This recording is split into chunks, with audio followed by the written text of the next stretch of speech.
a few years ago, I went to a talk in London, and it was entitled Escaping the Prison of Your Mind. And this very accomplished looking woman stood up at the podium and she started talking.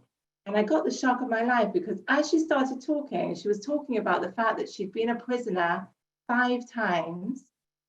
And she said that one of the times when she was in prison, somebody came into the prison, I guess it was a volunteer, and gave a really empowering talk about free choice and about not being a victim and about how to live a life in a free way. And she said that evening she sat on the edge of her bed, her prison bed, and she suddenly had this amazing realization that she wasn't imprisoned by the walls, by the physical walls of prison. She was actually imprisoned by her mind, by the way that she was thinking about herself. That was what was hemming her in and causing her to have such a limited life. And it was incredible, very inspiring to see, because with this realization, she started freeing herself up and opening her mind to her own worth and opportunities that she had. And she was successful enough to go on, get her degree, and to be talking at this conference that I was at. And I was thinking about it, that we're at the time of year of Pesach, and the Jewish year is really incredible in the way that each part of the year has its own energy to it. We don't just commemorate historical events. Obviously, we do commemorate and we're grateful for what happened way back when, but it's not just a commemoration, it's that we are reliving that energy that was present then, historically. We are reliving it in our own lives. I was giving my son a lift tonight. He's back from yeshiva. It's very exciting. And I was talking to him about this, and we're trying to come up with what's a good analogy for that. And the best we could come up with is birthdays. Birthdays aren't just a commemoration. You know, my Mimi, my 5-year-old, her 5th birthday is coming up, and she's all excited about it. She's not all excited about the fact that she was born 5 years ago. She's excited because she's going to get their attention and the appreciation of who she is right now as a 5-year-old. So in exactly the same way, when it comes to a time like Pesach, we are commemorating the freedom of our people and the way that we were brought out from being slaves into freedom. But we are also tuning in and appreciating the energy in the air of freedom right here, right now, that we can actually tune into and incorporate into our lives to be able to live more free. So obviously we're aware that Pesach cleaning involves spray and cloth and physical, practical cleaning, but really tonight what we're going to focus on is Pesach cleaning our minds and seeing what might be cluttering up our minds in a way that's causing us to live in a constricted way, in a way where we're seeing ourselves in a tight way, in a limited way. We're seeing our loved ones possibly in that way too, and possibly our life circumstances also. So when we're able to open our minds, that's when we're going to be able to experience things so differently, in a far more free way. So I have my little props. Those of you who know me know I like my props. So this is what I'm sure all of us can relate to, what our minds can look like when they get going. I've got so much to do and how I'm going to manage that, and oh no, why did I say that to them? And they're probably so upset with me. And what's the matter with me? Why am I always getting things wrong? And everyone else seems to have it together. And, right? This is how our minds can look. And the good news is that Hashem has built in us a system, a very natural system, the same way that we breathe in oxygen and we breathe out carbon dioxide. When our minds get very cluttered and busy, we have an inbuilt system in us that will clear. We can absolutely believe and hope that even the most cluttered moment of the most cluttered mind will clear.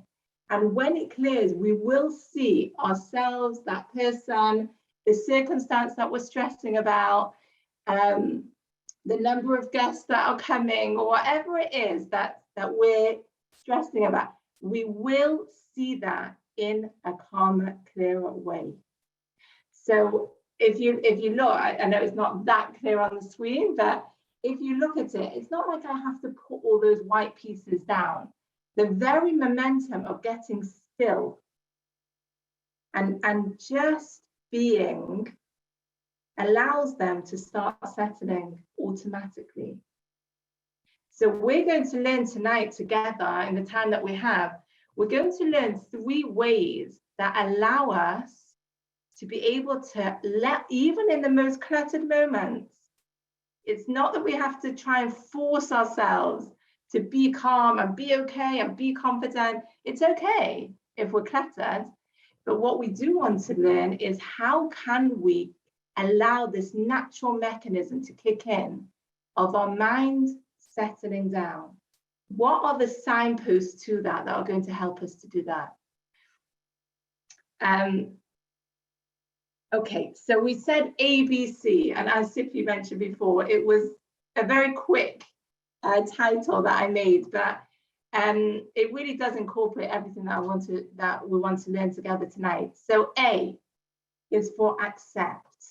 Now I'm just going to screen share a second. Thank you to my SD who made this PowerPoint for us. Okay, here we go. Okay, so we can see here, oh, we've got the kids, it's all very fancy. So we can see here the ABC, okay? These are the ways that we relate to ourselves. Like we said before, it's our mind. It's our mind that's getting cluttered. That's what's creating the stress, the insecurity, the overwhelm, the low confidence. So that's good news. If it's our mind, then if we're able to tune into our mind and help ourselves, then obviously that's going to help our mind to click.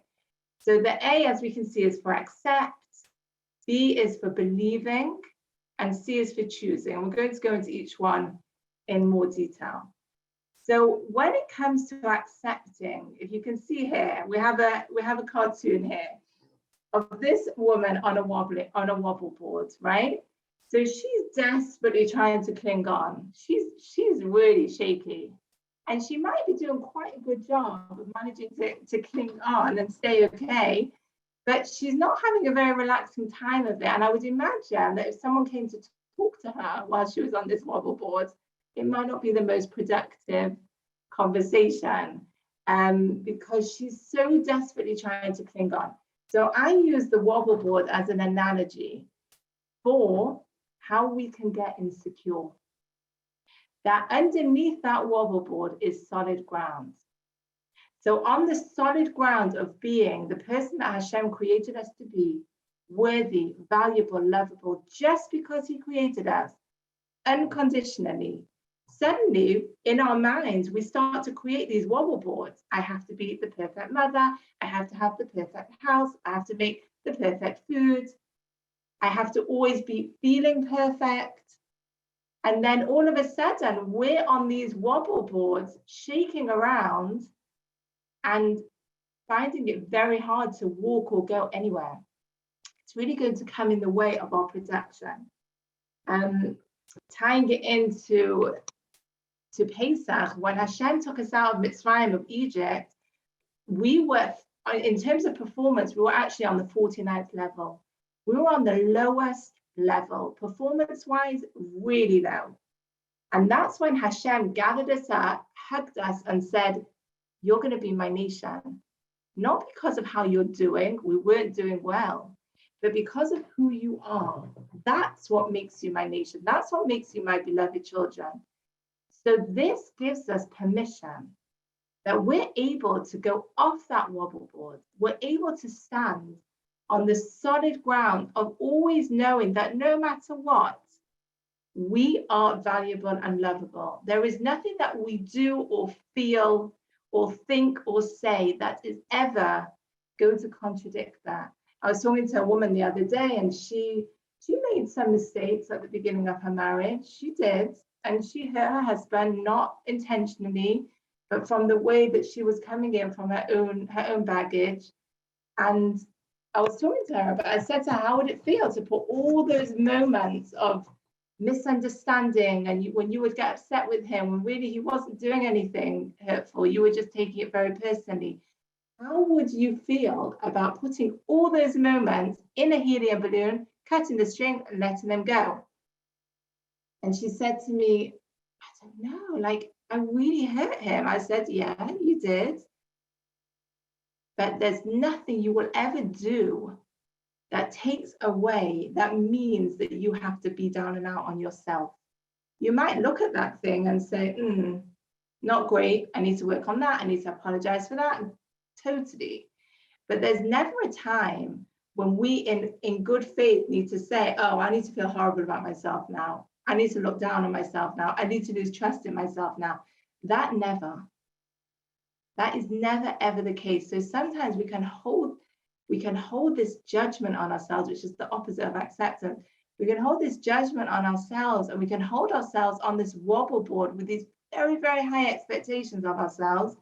And innocently, without realizing it, we're actually really disempowering ourselves with that. If we're able to kick the wobble board to the side and step down onto the solid ground of who we are and move forward with that and make the way that we act, of course, we want to be in line with who we are and we want to aim high, but without feeling that we have to have this constant courtroom popping up in our head. Are you good enough? Well, I don't know. I mean, look at the sink, look at all the dishes in the sink, you know, and this morning was a really hectic morning with the kids, and you know, look at the finances. I mean, are you earning enough? And this and that and the other, right? So this whole courtroom that keeps going back and forth, back and forth, back and forth. How would it be to just realize that we don't need the courtroom? That we can actually be in life in the knowledge, in the solid knowledge that Hashem loves us. And if he loves us, we can definitely incorporate that into our own self-love. I was putting my Ellie, my 6-year-old, to bed the other night, and he was in a pretty good mood. And he said to me, I love you and Daddy the same. Okay, great. And then he said, and I love myself and Hashem also the same. And I thought, brilliant. Okay, obviously I want him to love Hashem. I want him to know that Hashem is such a real presence in his life. I love the fact that he said, I love myself. That is that's what we're looking for. And somehow children seem to be able to access that easier. But we all have that kid inside who's totally cool with being loved and adored. And it's really, really open and waiting, just ready for us to let it surface and have space. So this acceptance of ourselves is so foundational for being able to perform. Very ironic. Sometimes we're hitting ourselves over the head, trying to make ourselves perform better, but that's disabling us. That's disempowering us.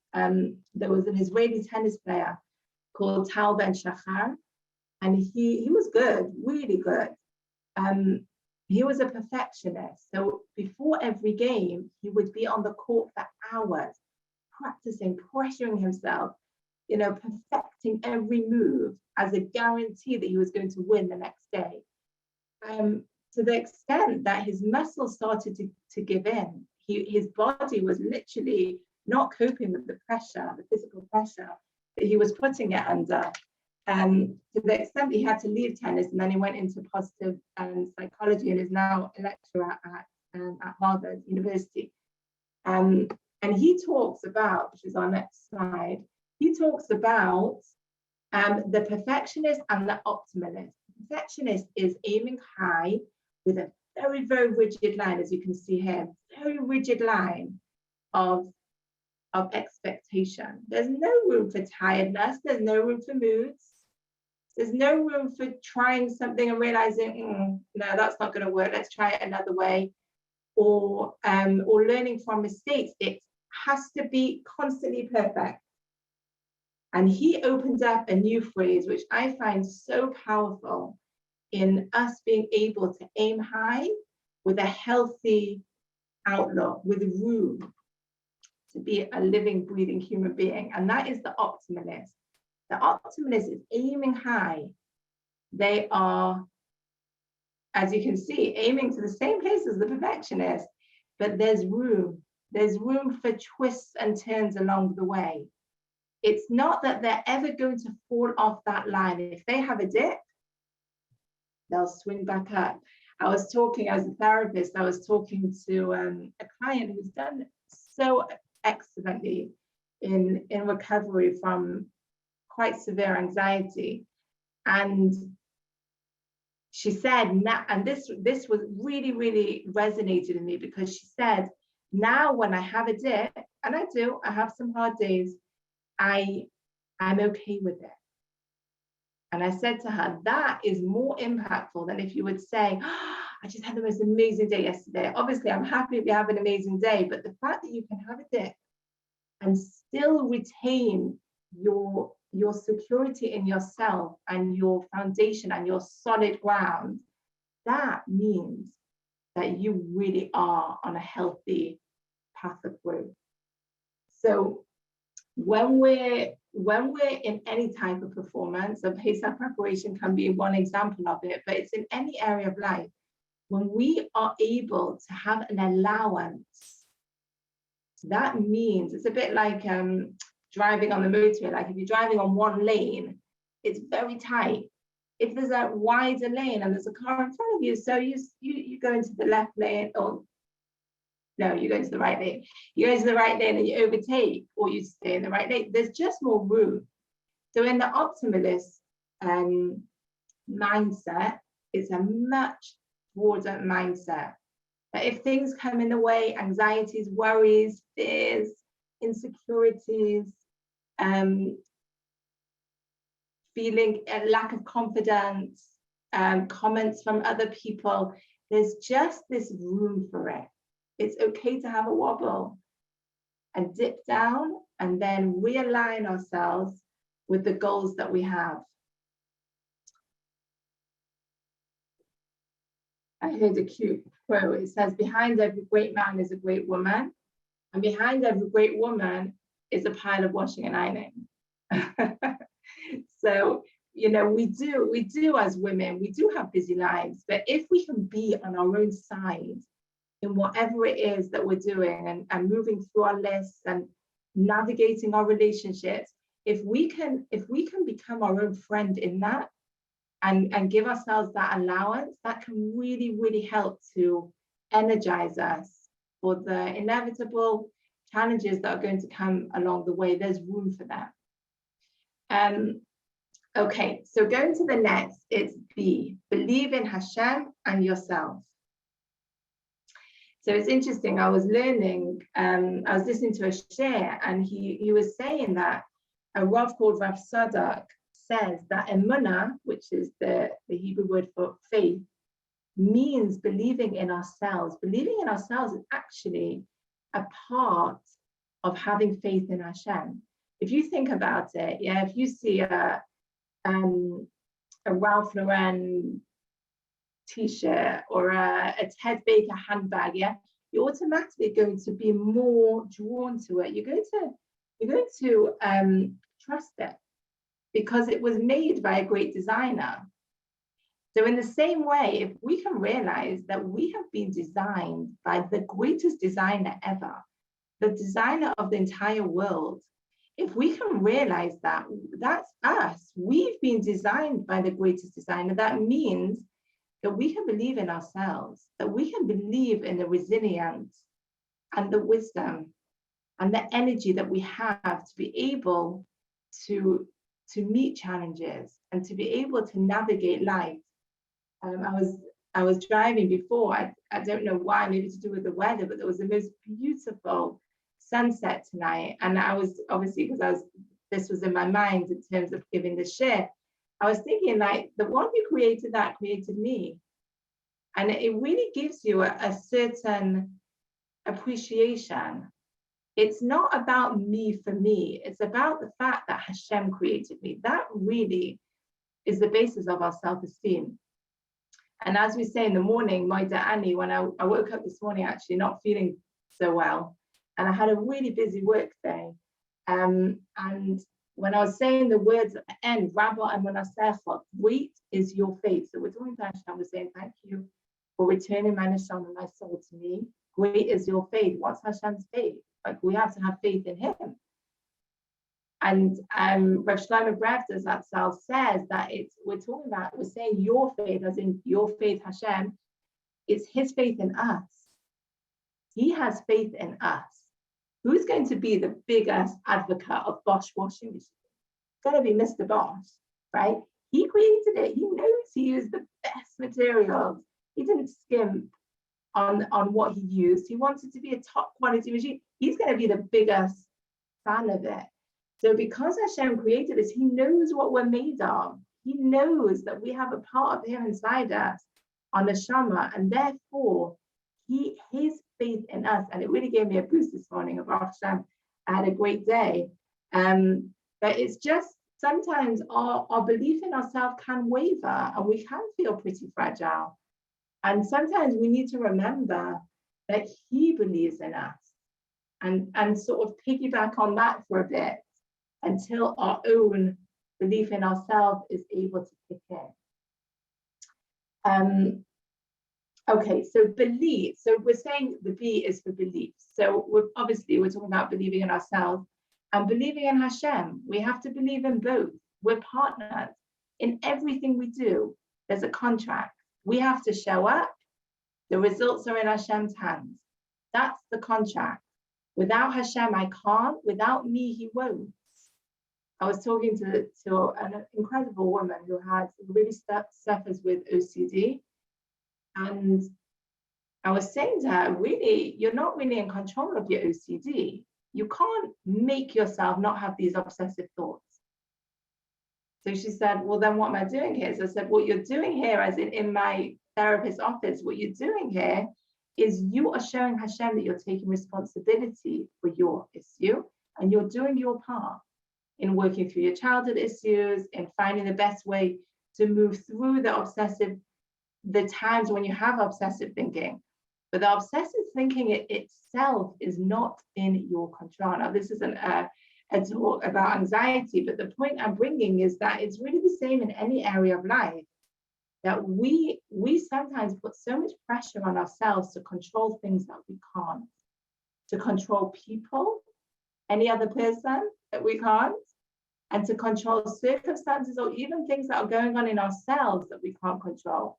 We can really put ourselves under pressure. So I think of it like a vending machine. With a vending machine, you put the money in, you put the code in, and down drops the can, whichever one you've chosen, right? You don't create the can, but if you don't put the money in, the can won't come down. And that's exactly how these two work together. We have to believe in ourselves to do the part that we can do, to put the money in, to put the code in, to show up, to try, to invest, to show what's important to us. And then we can let go and know that Hashem will send the can down. Hashem will send the result down. The perfect result will come down because we've shown up, but not as a direct result. It's not that we create it. We don't have to schlep that result out of ourselves. I was talking to a teenager the other day who was taking A-levels, and she works really hard and she doesn't always do so well. And then she feels a failure. So I was explaining this to her, that she can take pride in the fact that she's responsible about her work and she puts the effort in and she asks for help and support when she needs it. And then she can let go and know that she can take pride and believe in herself to do what she can do, and to let go and give herself a break from trying to pressure herself to do what only Hashem could do. It's like trying to change the weather. It's like feeling a failure. That today was, I don't know what it was like in London, but in Manchester it was very cold and a little bit snowy and rainy. So would I feel, I feel so guilty, like everyone had to wear coats today, like what's the matter with me? Why couldn't I make it sunny? That would be ridiculous. It's not in my control. However much I care about my fellow inhabitants of Manchester, I can't change the weather. But we can sometimes pressure ourselves to change our moods and be perfect and make other people do things which are not in our control. or make events go perfectly, which is also not in our control. And really, we're doing the same thing to ourselves. We're forcing ourselves to change the weather. We're forcing ourselves to change things that really is not in our control. So when we're able to ease back and think to ourselves, hey, I'm going to believe in myself to do my part. What's my part here? And then we're going to do that responsibly. Absolutely. But then to be able to give ourselves a break and let go. Like the other night, I had a bad headache and I was really not feeling well, and I felt so vulnerable and so weak. And then it sort of very naturally slipped into actually a very beautiful moment when I just felt like I came to the end of myself. It was like game over. You are not in control. And it was very liberating. It really, to just realize like all that pressure, like we said before, all that pressure that can go on in our mind when we're beating ourselves up, excuse me, or pressuring ourselves to control things we can't. And it just came to a silence. And it was just a moment of realization, like, just stop. Don't stop being active. Don't stop caring. Don't stop being responsible. But stop pressuring yourself to make other people okay. I was involved in quite a few serious client cases, and I think that's what was getting to me. And it was just that moment of course, I'm going to keep showing up and caring and giving and doing my part. But that realization that I can't even make my own headache go away. Like, I'm not even in control of that. Why am I trying to control this teenager who's going through that, and this woman whose home life is falling apart? Like, why am I thinking that I can control that? Do I believe in myself as a therapist? Yes. Am I going to show up? Absolutely. But it was just that ability to ease back. And it's not that then the next session I was just sloughing on my therapy chair, which I'm actually sitting in now, and just half-hearted. It wasn't half-hearted. It was absolutely heart and soul in, but without that pressure of making it happen. So this applies to all areas of our work life and our home life, of just being able to ease up on that forcing, and being able to believe in ourselves and take pride in our investment, but let go of the results and know that we are in partnership with Hashem. And this belief, this stage 2, the belief goes on both of us, on me and on him. There's an amazing parable of the Deborah Maggid, where he says that a man in modern day terms was standing at the side of the road, and this guy slows down in his car to give him a lift. So the man jumps in and is holding this really heavy package, really heavy bag, suitcase, or whatever it was. And so the driver looks back into the back seat and says, why are you holding it? This guy's grunting and sweating with holding this really heavy thing. So the guy sitting in the back says, well, I mean, I really appreciate that you're giving me a lift, but I feel bad for you to take my package as well. Like, I'll hold it, right? Obviously, we all know that's ludicrous. If the man, the driver, is giving him a lift, he's automatically taking his package as well. So sometimes I have a cartoon of it. Sometimes we can look like this, where our minds are so taken up with all this heaviness. This cartoon was created for teenagers, so we've got school and the angry teacher and all the homework. But we can put in our own adult version of the same, which is just holding so many people and situations, the finances, the family dynamics, the practical things we have to do, the worries of the future, the guilt of the past, all heavy, heavy, heavy in our minds. And then we can just realize, hey, 1 second, who's making my heart beat? Who's making my lungs contract in and out? Who's creating my circulatory system? Hashem is carrying us through life anyway. So you know what? You can carry all this as well. We can put down our heavy package and just allow him to carry it and show up with a clear mind to be able to do whatever we need to do in that moment. It's like it says in Tehillim, Hashtech Hashem, like it's an throw onto Hashem, like throw your burden onto Hashem. And I love it because to me, it's like just like this energized, like putting it down, you know, this heaviness, just being able to let go of it and allow ourselves to put it down. So that's our second. So we're accepting ourselves, the ups, the downs, the people we are, the things that we're finding easy and the things that we're not. That's the first, that's the A. The B, we're believing in ourselves, believing because we've been designed by the world-class designer, capitalized. That's why we're able to believe in ourselves, and we're able to believe that Hashem is our partner in everything we do. Someone once asked the Kotzker Rebbe, where's Hashem? And he answered, as a little kid, he answered, wherever you let him in. And it's so true. Sometimes we can think that Hashem's in the big things, you know, the wedding and bringing two people together. Okay, yeah. You know, and in the big miracles, the historical miracles, of course he was there. But he's also in our every tiny little detail of our lives. Like I said this morning, I woke up not feeling well, and my Ellie got dressed without me asking him. And it was just that little wink.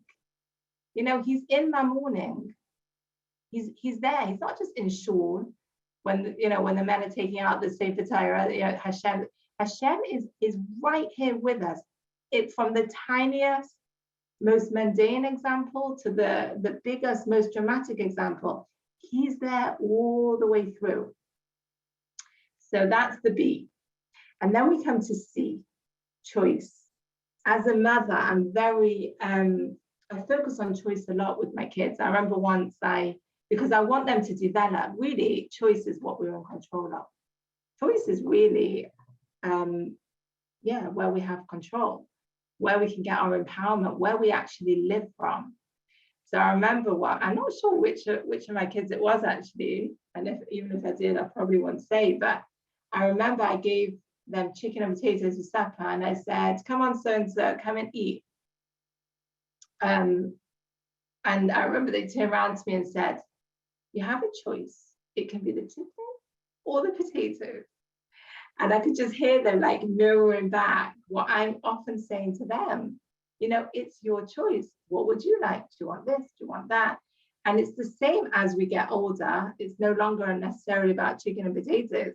It's about whether we're going to be patient or not, about whether we're going to take a spiritual stance on something or just slip back into old habits. It's on whether we're going to fight healthily in a relationship and really, really work at it, or whether we're just going to give up on it. So choice is very, very central to our identity, to our ability to be in control. And when I counsel teenagers a lot, and I see that they really sit up when you talk about choice. And I'll say to them, you know, I'm here, I want to help you, but I can only come to the middle of the room. And beyond that, your side of the room is totally out of my control. 100% your choice, whether you're going to share things, work together with me, allow this to be successful.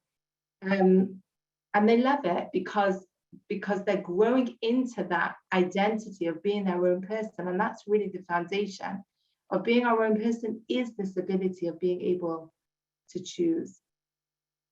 The Hebrew word for a person, for a man or person, is Adam, which is the same word as Adama, which is ground.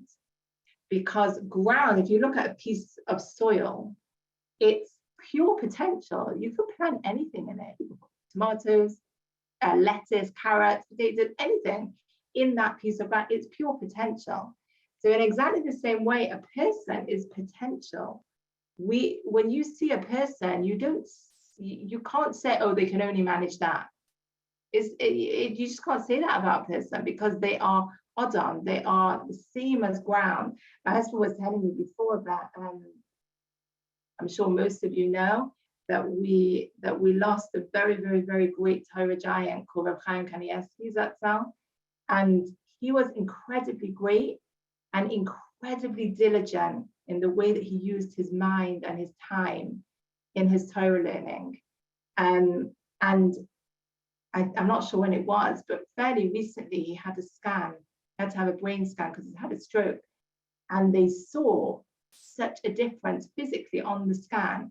The doctor said normally when they do a scan, 10% of the brain has actually been used. 10% of the potential has actually been used.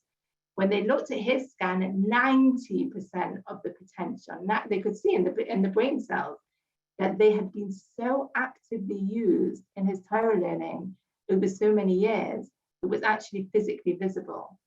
So that's Adam, that's a person. A person is not contained and constricted.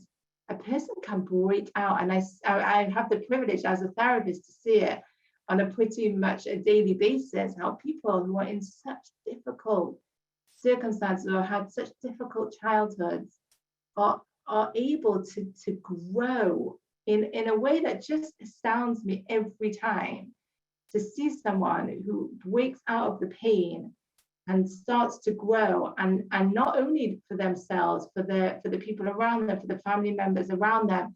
And then very often they will then go and share their knowledge, their growth, their process in a way that empowers other people who are not yet at the stage that they're at. So that's a person. We have choice. We're not fixed. In the laws of Shabbos, which are based around what was done in the tabernacle, in the Mishkan. So any activity that was done in the Mishkan, we are not allowed to do on Shabbos. It all parallel. So one of the things they did was they had to trap animals to use the fur in the coverings of the Mishkan.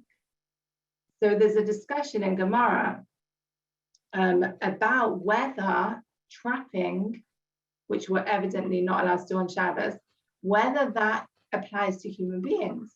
Can you trap a human being? Is that considered the prohibition of sod, of trapping? And there's a discussion back and forth, because it definitely applies to animals. And the conclusion is that no, sod does not apply to human beings. Trapping does not apply to human beings because you can't trap a human being. A human being has a mind. A human being can make choices.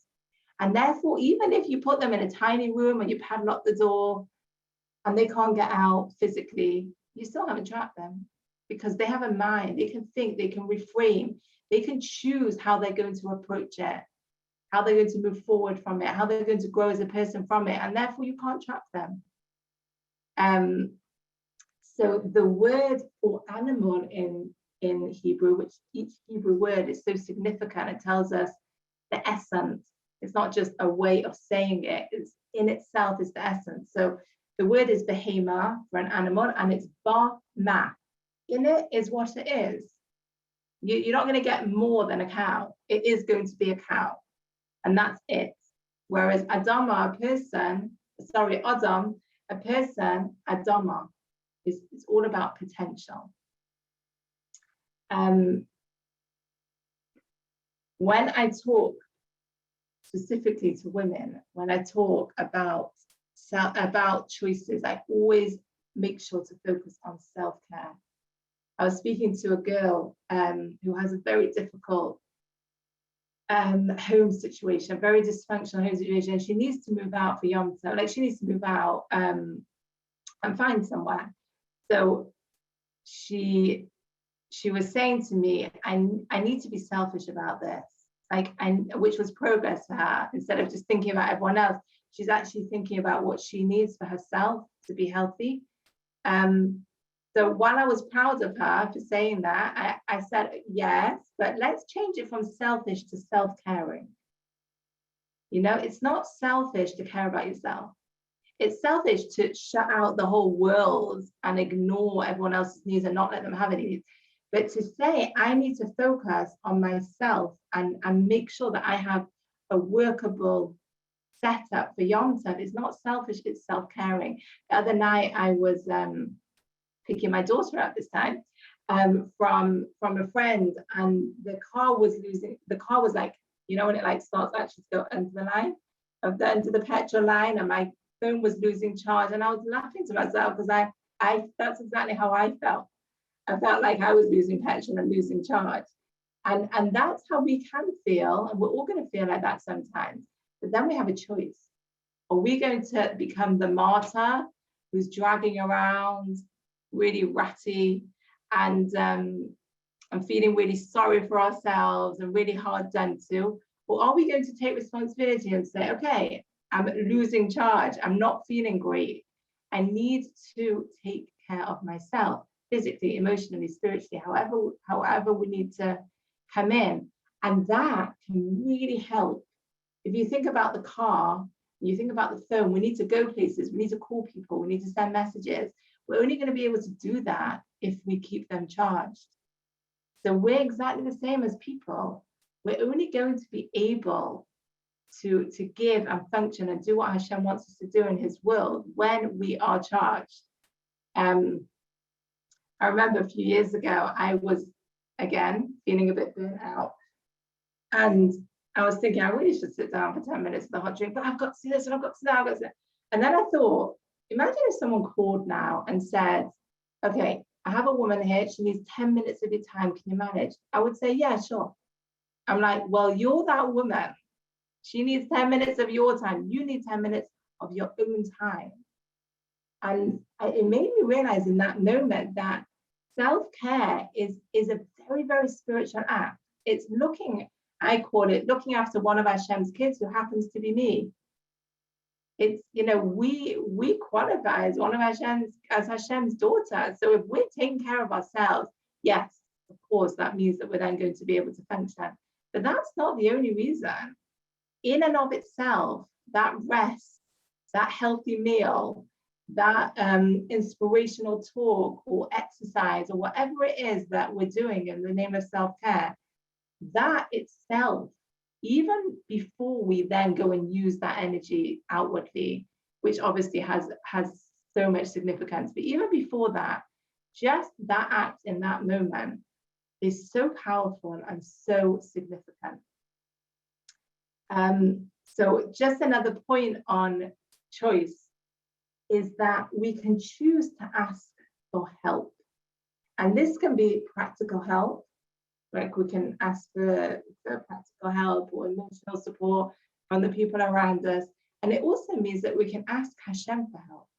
It's like my 5-year-old Mimi, she's the youngest of 6. So she's Nainara, very independent, Nainara, adorable, and really feisty, like very wants to really, really try and do things herself. And sometimes she'll say to me, Mummy, can you help me? And I love it. Because she's asking me for help. She's actually asking me for help.